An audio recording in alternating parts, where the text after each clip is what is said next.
بسم الله الرحمن الرحيم.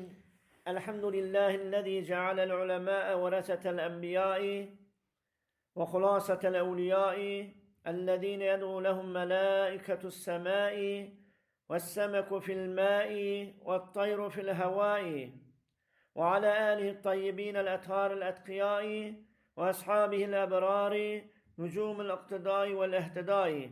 أما بعد، قال الله تعالى في كتابه: وآت ذا القربى حقه.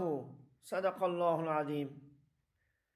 Esselamu Aleyküm ve Rahmetullahi ve Berekatuh. Allah Teala maha mübarek Ramazan şerifi hemme Müslümanlara mübarek aylandırsın. Huday Teala hemme Müslümanların seher vaktinde turup okuyan teheccüd namazlarını ve ağıllarını bekleyip tutyan aradalarını ödergahına makbul etsin. Allah Teala'nın tevfiki bilen biraz İslam'ın hükümlerinin biri olan sıla-i rahim hakkında beyan eder.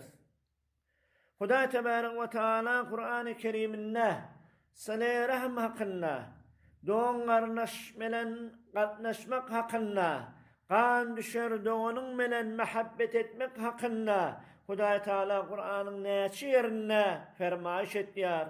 Min cümle Huday Teala Kur'an-ı Kerim'de Beni İsrail Sura'nın 26. ayetinde diyor: ve atizel kurba hakkahu. Ve yakin karındaşlara hakkın ver. Yani yakin doğan kardeşlerin melen mehabbet et. Yakin doğan kardeşlerin melen sıla-i rahmi berqarar et deyip Huday Tebarek ve Teala Kur'an-ı Kerim'inde şeyle beyan etti. Ora Peygamber Aleyhissalatu vesselam sıla-i rahmi hakkında şeyle bir beyanlar etti. An Cübeyr ibn Mut'im radıyallahu teala anhu ennehu semi'an nebi sallallahu aleyhi ve sellem yekulu la yedhulul cennete qati'un. Peygamber Aleyhissalatu vesselam'dan yine bir rivayet an Ebi Hureyre radıyallahu teala anhu, Hazreti Ebi Hureyre'den razı olan Huday Teala şondan ol diyor, bir erkek adam Peygamber Aleyhissalatu vesselam'ın yanına gelip ayıttı: ya Resulallah, benim karındaşlarım var, men şolar melen sıla-i rahmi berqarar etdiyen, men şolan üstüne yıkılyan, men şola melen mehabbet etdiyen, emma olar şeyle bir katnaşmayı kat etdiyalar. Men olara kavuluk etdiyen, olar men hakkımda asisçilik etdiyalar. Men onların eziyetlerinin, azalarının beraberine tahammül etdiyen, emma olar men melen cahillik melen berhord etdiyalar. Şonda Peygamber Aleyhissalatu vesselam yankı bende, yankı erkek adama dedi: لَاِنْ كُنْتَ كَمَا قُلْتَ فَكَأَنَّمَا تُسَفِّهُمُ الْمَلَّةِ. Eğer sen şahitken süren bosan dedi, guyan kesen dedi, şolun üstünden dedi, şeyli bir kızgın közü kuyup duran adam yağlırsın dedi. Şolun yağlı, evliyaların biri, İmam Hasan-ı Basri rahmetullahi aleyhler, şeyli bir mevzuun üstüne, sıla-i rahmin üstüne, doğan kardeş melen katnaşman hakkında şeyli bir aydan sözü var. إذا أظهر الناس العلم وذيعوا الأمل وتحابوا بالألسن وتباغضوا بالقلوب وتقاطعوا بالأرحام لعنهم الله فأسمهم وأعمى أبصارهم عن الحق. Her vaktide adamlar ilmi aşkar etseler, şeyli bir ilim evvelse, وذيعوا الأمل, zayi etseler ameli, mehabbet melen, mehabbetleri dilmenen vasa, gazap halatında, kalpleri gazap halatında vasa, sıla-i rahmi kat etseler, Huday Teala lanet eder. Ola adamlar hakkı vermeden gözler kör olur.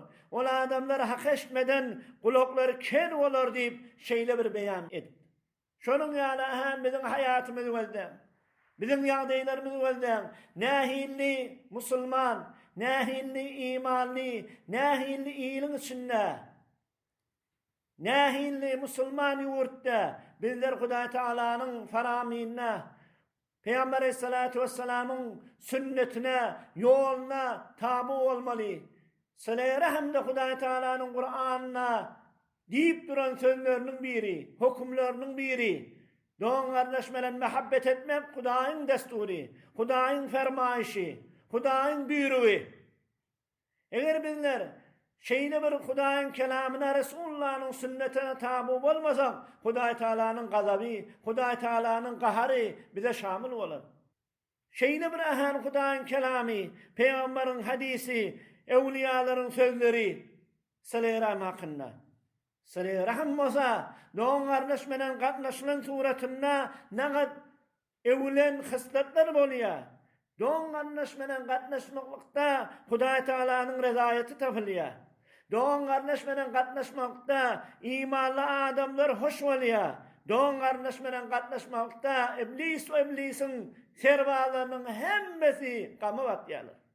Oňa gaýrat edeýin. Şeýle bir Ramazan-ı Şerif'in içinde Hudaý Taalanyň rahmeti, mağfiretiniň inip dönen günleri, şu günleriň hormatyna, Hudaý Taala günahlarymyzy mağfiret etýän aý, şu günleriň hormatyna Hudaý Taalanyň kelamyna kulak berip, Resulullah'ın sünnetine tabi olup, muhabbetimizi de oň gardaşlarymyz bilen ziýade edeýin. Hudaý Taala hemme de oň gardaşlara bir-birine muhabbet etmekle enayet etsin. Allah Teala hemme de oň gardaşlardan kini kudureti aýyrsyn. Hudaý Taala şu aýyň hormatyna hemme mu'minleriň dualaryny makbul etsin. Wa ahiru dawana enil hamdulillahi rabbil alamin.